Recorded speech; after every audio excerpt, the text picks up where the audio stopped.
In this video, I am going to discuss about kernel object with respect to Microsoft Windows operating system. In operating system, there will be two areas. One is user space, another is kernel space.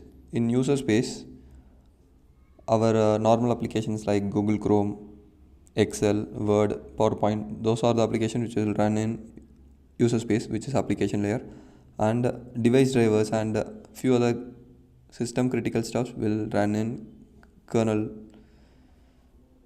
space. So what is kernel object? Kernel object is simply a memory block which is allocated and accessible only by kernel. User mode applications cannot directly handle kernel object. So since a kernel object lives in kernel, which is extremely powerful and can directly access the physical hardware, if something goes wrong in a kernel, that can crash the entire system, not only the user mode app which is accessing that and causing the trouble. So it is better to prevent the user based application to directly access the kernel object. That's why this layer is created. So what is kernel object is? It is a data structure. It will have a counter and a security descriptor and few other data that is critical for working with that kernel object. Let's talk about life cycle of a kernel object. Kernel objects are owned by the kernel, not by the user based application which creates it. Say for example, if a process a.exe is creating a kernel object, if the process A dies, it doesn't mean the kernel object created should also be died. It can outlive the life cycle of the process which creates it. How this is maintained by kernel? As I said, we will have a counter variable inside the kernel object. So if there are two processes a.exe and b.exe, both are having the same kernel object. For example, we can consider this as a mutex object. If both are accessing this same object, the counter will be 2. If this process A is terminated, this counter will come to 1. Since the B is still having a reference to this, the counter is 1, and this kernel object can outlive the life cycle of A, which is a parent which creates this. And what is security attribute? While creating this kernel object, we can tell it who can access it and what they can do with it, like the access, read or write, those kind of things which I am saying about. How to view the kernel object in that machine which we create? So there is a sysinternal tool called WinObj. If you open this tool as an admin, we can view the kernel objects which are live at that moment.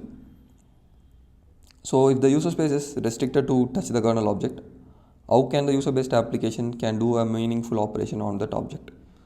For that, Windows provides us a solution called handles. If we try to create a kernel object with the help of WinAPI, it will return us with the handle on the success. If it is failure, it will give us null or invalid handle. Handles are relative to process. It means, say we have process A and process B.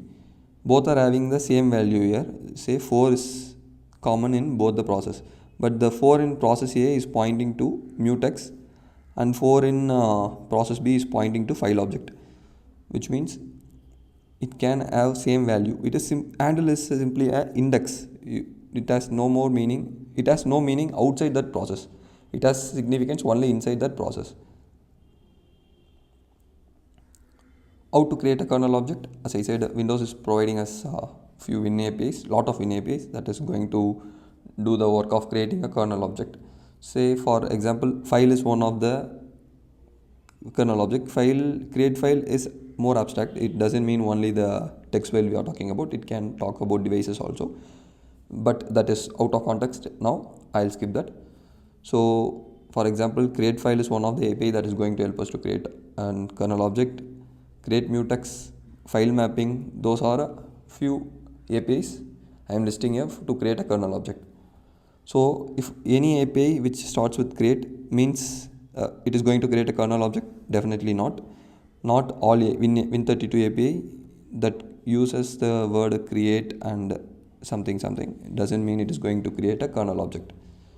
So what are all other object types available in Windows? One is kernel object, second is user and GDA objects. For a single kernel object, we can have multiple handles. For example, we have a file, process A's handle can point this, process B's handle can point this, similarly C or any number of handles can point the same object. But for a user and GDA, that is not possible. It is specific to that process only, and for a single object, it can have only one object. For example, if a process A is here, it is creating a window object. Inside that A itself, no two handle cannot point the same. So this is not valid. For a single user or GDA object, it can have only one handle to it. Few examples of user objects is menu, hooks, window, icon. Similarly for GDA, I am listing it here. So how can we find out whether this create API is going to create a kernel object or user or GDA object? Simply with the help of security attribute. I'll show you an example.